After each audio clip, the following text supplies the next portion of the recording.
Ну, наверное, неубедительная игра по сравнению с Аразом, как предыдущая с нашей стороны.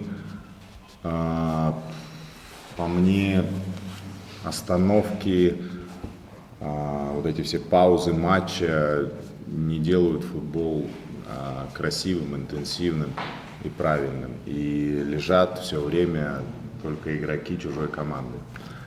А интенсивность — это, наверное, сейчас самое важное в футболе, что может есть. Сейчас очень много остановок, которые очень сильно влияют на игру.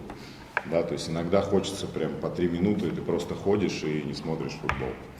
А это не оправдание тому, что, да, то есть все равно мы должны играть лучше, выигрывать. Сегодня мы себе в актив эту игру занести не можем.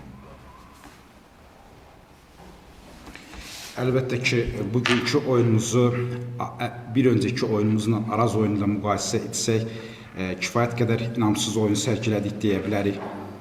Bugün oyunda çoxlu fasilələr var idi və bu fasilələr oyun ərzində oyunun demək olar ki, sürətini, intensivliyini azaldır və bu fasilələrə yol verən də sadəcə rəqib komanda idi və hal-hazırda futbolda, müasir futbolda intensivlik çox önəmlidir.